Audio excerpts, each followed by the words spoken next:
asked on Instagram and Twitter. I had 2 suggestions for videos for today, and one of them was to talk about warming up and warming up exercise, and that one was the most voted one. I don't know. But either way, that one had the most votes, and I'm so excited to talk about warming up today because I don't think that I have talked too much about it before. So let's just get talking! So warming up is just as most of guitar playing a really personal preference sort of thing, and personally I find that the warming up exercise has the purpose of warming up, and you have regular exercises for developing technique and developing sort of music theory and all that fun jazz. So I think that regardless of you having a technical difficult warming up exercise or an easier warming up exercise, I think that the most important thing with the first thing that you're going to play when you pick up your instrument, whether that's a guitar or drums or bass or singing or anything, is that regardless of the level you're playing the warm-up exercise, it's much more, as in so much more okay to both play mistakes and not care about playing those mistakes, because the most important thing is that you are actually doing a warm-up exercise, so you're not injuring yourself when you are playing or singing or just rocking out like hardcore. So the riff that I'm going to talk about today might be quite challenging or might be quite easy. It's depending on how you're playing guitar and what level you're on playing guitar. But the most important thing, whether or not it's difficult, is that you actually play it, because warming up is maybe boring. I don't think it should be boring. I think you should find fun things to warm up with, but it might be boring, and I think that regardless of it being boring or not, it's really important to do it. So let's get talking about the riff that I'm talking about. I am in drop D, but you're not using the lowest E string, which is on my guitar a D string. You're not using that string, so it doesn't really matter that much. So yeah, let's play and then talk about it.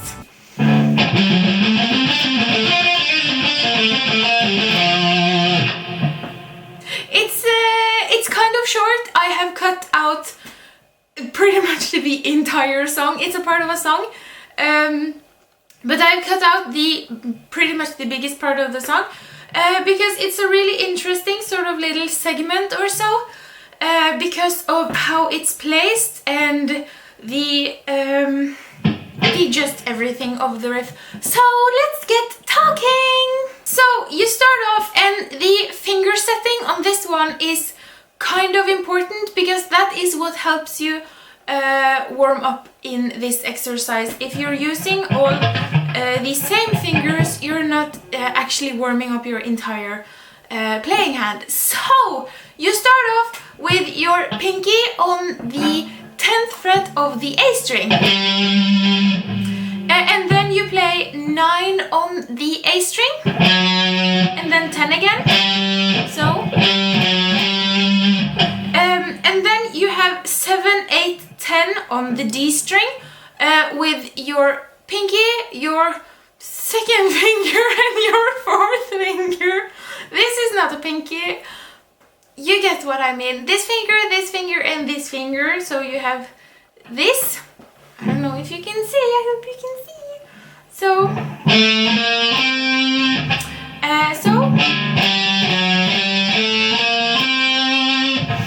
and this is really important, because you're using these 4 frets here, 7, 8, 9, 10, and the dividing of the frets are quite natural to your hand, because you have 4 fingers playing with your playing hand.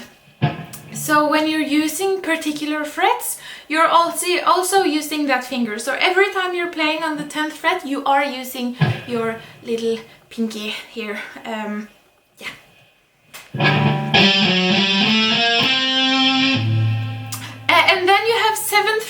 of the G string, and then you come down again on the 10th fret of the D string, so 10, 8, 7,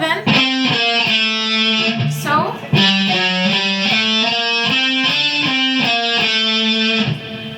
And then you have 2 hits on the 10th fret of the G string.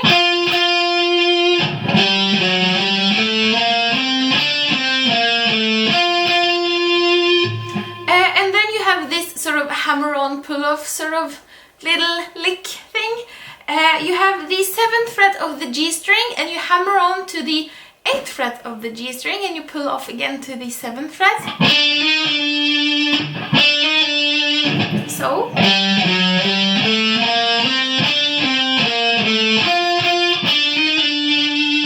And then you have the 10th fret of the D string again. And then you have the 7th fret of the G string. So together the whole thing.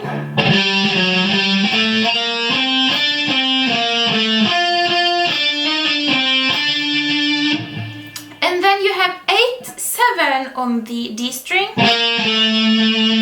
And then you have then you have 10, 7, 8 on the D string. So you have.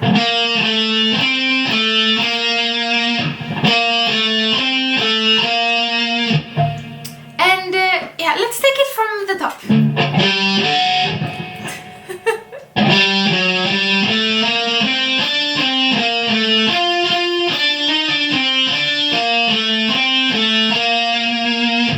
And then you have 10 on the A string. And then you have 7 on the D string. And you end it all on the 8th fret of the A string. So.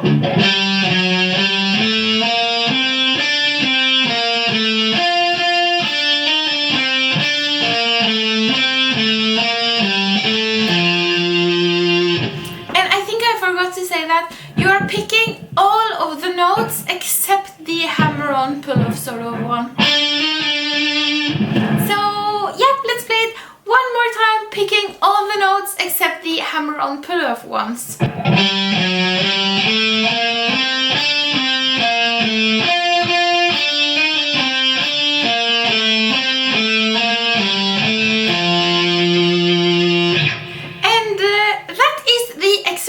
And I really like it because of the natural sort of dividing of the frets between the fingers or so, that you have one finger per fret without any confusion of whether it's one in between or so. It's like chronologically just 7, 8, 9, 10. And I really like that, as well as the possibility to just you can just take this riff in your own tempo, and you can do it super fast or you can do it super slow. It doesn't matter, because the using of the different finger positions that you're switching between using this position and this position is a really great thing to incorporate in your warming up, because especially this one can be so awkward to play because of how your hand is built, in terms of these two fingers being like deeply connected to just muscles and bones and I don't know.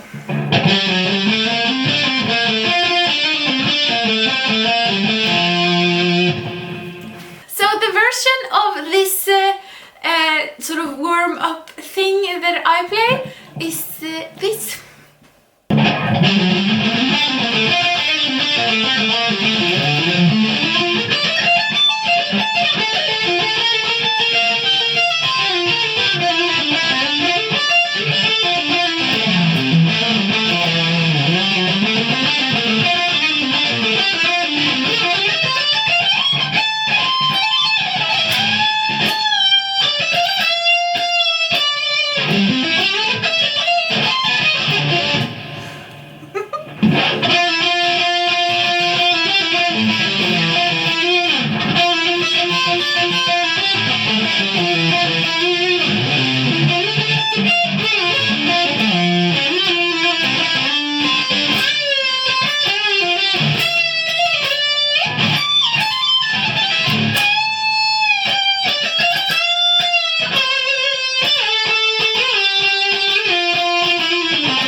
up exercises are meant to be played perfectly. And that's just my personal preference, and some days I am really picky about it and I can warm up for hours, but I think that if you're playing an exercise as warming up exercise and you're playing it over and over again because you want to have it perfect or so, I think that you should move on and call it an exercise instead of a warm-up exercise. So yeah, that's a little video about one type of warming up exercise, or one part of one type of warming up exercise, and it is really fun to talk about warming up actually.